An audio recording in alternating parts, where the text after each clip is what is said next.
Now, before I take the discussion a little further, I'm scared. There's one of my young friends, Sadia. She's asked a question, and I want Mr. Advocate Ankur Sharma to answer her before she leaves, she bumps off or something. Sadia, please go ahead and ask your question. Yes, sir. Yes, sir. Thank you, sir. Yes, sir. So my name is Sadia Kosar and I am an Orientalist and Okay. I am studying in 11th.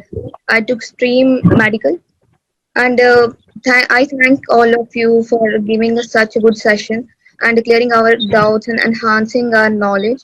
But a few of queries and doubts are striking on in my mind. I want to ask them.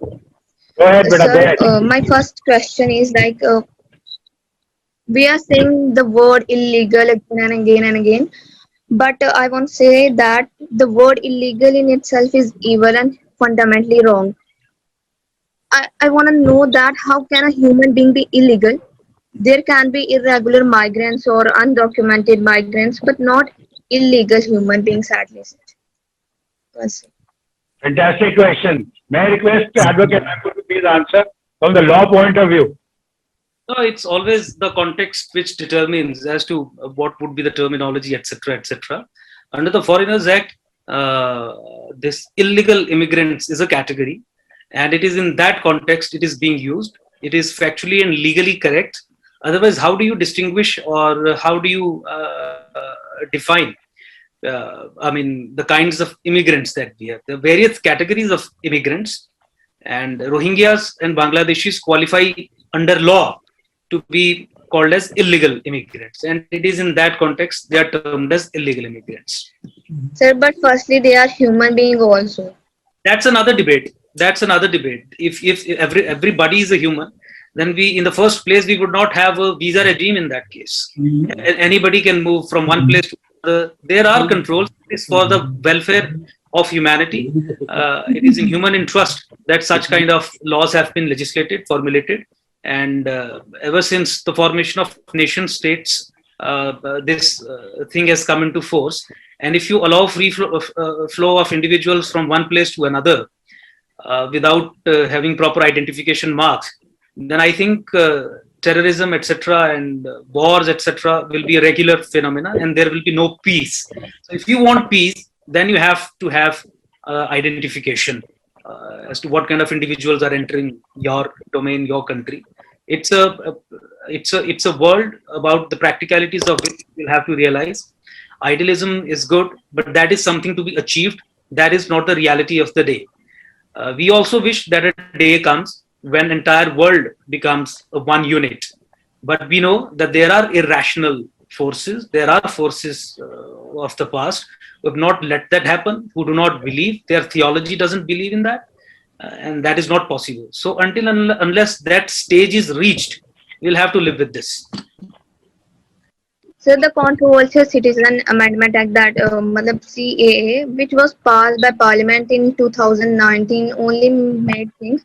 The detention in India have a deterring effect on the Rohingyas. They are now afraid of to enter India because they fear that they will be sent back, and the people who safely managed to come to India from Myanmar are now reliving their tough times back home because of the fear they have fear that they will be sent back. The CAA proves a pathway to Indian citizenship for persecuted religious minorities from Afghanistan, like Afghanistan, Bangladesh, Pakistan, who are Hindus, especially Hindus, Sikhs, Buddhists, Jainis, Parsis, or Christians. But however, the Rohingyas who are Muslims are not eligible to seek Indian citizenship under the CAA, despite being a persecuted community. So why it is so? So the ground is unified India before 1947. It is on that basis. Out of the unified India, this Pakistan and Bangladesh were created. Bangladesh in 1971, and Afghanistan has also roots, and 6 from Afghanistan are being given. So it is the responsibility of the Indian state, which ultimately, under pressure from Muslims of India, had to divide or agree to the division of India into two. Now it is their responsibility to protect minorities in these areas. So Myanmar is out of question.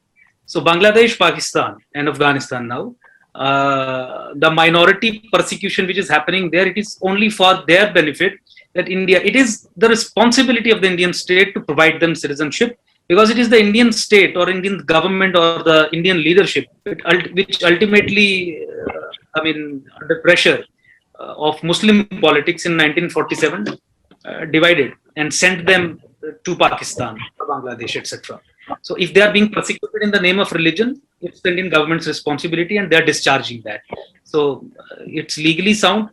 Historically, if also you see, it's understandable, and you can't have all countries of the world included in this category because that is impossible.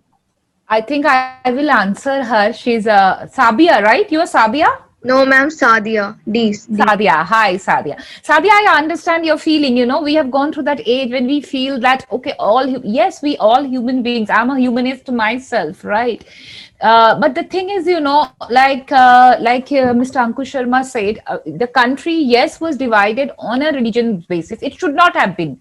Because my family, my father was 8-9-year-old when he came from East Pakistan, now Bangladesh. So we have grown up hearing all stories of those persons because they had to come back, huge tracts of land. My grandfather was a big lawyer there. So those people came, and there was this Nehru-Liaquat agreement that people, the minorities here will be given good treatment, and same in Pakistan, Afghan and Bangladesh now. But it did not happen. Like, I'll tell you, my dear. See, so the Muslims, those are Islamic countries. India is not an Islamic country. It is a secular country called, but we are Hindu majority, but it's the secular. Those are Islamic countries. So it is taken that if it is an Islamic country, they declare themselves as Islamic countries. So it is understood that there the Muslims will not be persecuted and all. So that is why the minorities, this is for them, because India is 80% Hindu. Where will the Hindu Sikhs go? Because they are persecuted. And you know, there are Hindu Sikh women, they are kidnapped, they are converted, they are raped, they are converted. So all those atrocities happen. It does not happen in India. And we being a 80% Hindu country, so because they are Islamic countries, that's why this rule. Now Myanmar is not even in that CAA Act, does not include Myanmar. It is Bangladesh, Afghanistan and Pakistan. And when you come to other persecuted communities, so there is a citizenship law under which any persecuted person, it is on a one-on-one basis, can apply for citizenship. It is not, they are not depriving that. Say Adnan Sami got the citizenship here, right? So on one-on-one basis, but in a general, that cannot happen. See, even we are a 138 crore country. So how can we take, like, our resources are limited. You understand, if you keep on growing our population, we will suffer. There will be water crisis, there will be food crisis. So we cannot let it happen.